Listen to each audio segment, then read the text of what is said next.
Marvel's The Eternals is the lowest rated MCU film to date in the fake site Rotten Tomatoes. As of the making of this video, the movie is sitting at 53% in the critics' score, signaling that it is rotten. Truth be told, however, for a time it was in the 60% mark. Yes, it dropped to 59% for a moment as well, but it was just a fleeting glimpse, because almost right away it was brought back to the 60% mark. It stayed there for quite some time, and now it has dropped dramatically. All of this is a little bit shady for me, and yes, in this channel I don't really use Rotten Tomatoes as anything, not even as a reference, but I want to try and get a message across with this, so I hope that you understand why I am talking about Rotten Tomatoes in this case. I think, for starters, that this is also spinning a lot of hypocrisy in all those YouTube sites. Let me explain a little bit. There are these channels that tell you that the fans come first. Channels that tell you that without respect they reject, that they think there is a civil war inside Lucasfilm, that the fandom menace or other movements like that are for the fans and by the fans, that they are so important because they are trying to bring a little bit of sense inside the entertainment industry as it has not had in the past. But at the same time, these channels as well praised things like Dune and the Batman trailer, despite the fact that both projects also have race and gender swapping. And now they are saying that this is a glorious sight to behold because Disney is failing because of the race and gender swapping, which also means virtue signaling to the minorities. I mean, that is hypocritical. You can't have it both ways, you know. To me, you are either against the virtue signaling or you take it and shut your pie hole. You can't just say, oh, it's bad in this instance, Eternals, or it is good in this instance, Dune and the Batman, just because I have lower expectations in Hollywood, or just because it's not really pandering, it is not really virtue signaling. You are either against it or for it. You can't have it both ways. They fail to see the bigger picture here, and this is where I bring Rotten Tomatoes and why I am talking about it. For starters, Rotten Tomatoes is the source. It is a site that has proven time and time again that they are biased and stop at nothing to protect certain projects or certain companies, like what happened with Captain Marvel, like what happened with Terminator Dark Fate, or with Cuties.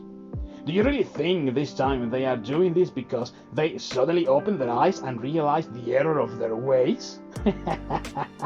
You sound just too naive. If such a diverse project as The Eternals has those ratings on that particular site, it is only because the studio wanted it that way. I mean, it's only my opinion, but I think that it is going that way. You go to the Shield Media sites and suddenly people the likes of Scott Melderson in Forbes, who is a well-known Shield by the way, they are reviewing this film under a negative light. Doesn't that seem a little bit odd to anyone? Yes, Rotten Tomatoes is a review aggregator site. But all those shields that they also get from critics sites, those critics that had early access to the film, they are reviewing this film and they are saying it is bad. In the past, fans and advocates, all those people that have gone against the SJW virtue signaling inside the entertainment, have claimed that if the Shield Media, if critics, if Rotten Tomatoes say the film is great, then chances are it isn't good and it's important to stay away from that particular project. How coincidental then that the movies boast in its diversity, and every opportunity that they get, the cast only speak about the diversification of their characters, and now the movie is getting terrible reviews by the same critics who in the past also praised those very same characteristics but in other films.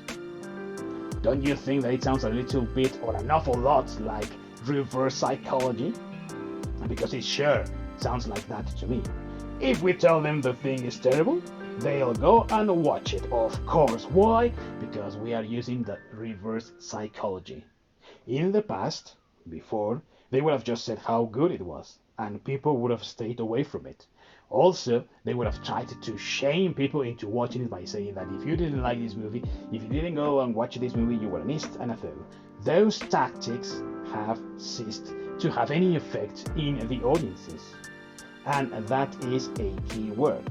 That's what this is to me, dear viewers. It's just a tactic.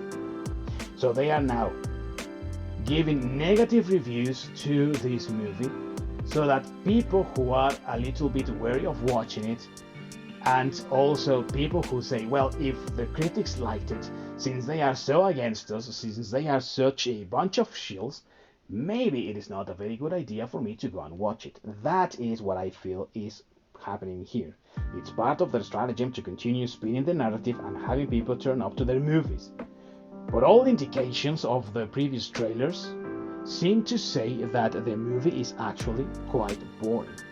Of course, many people will be going to cinemas to see how boring it really is and how truthful those critics' opinions and reviews really are. A stratagem in the end, don't you think?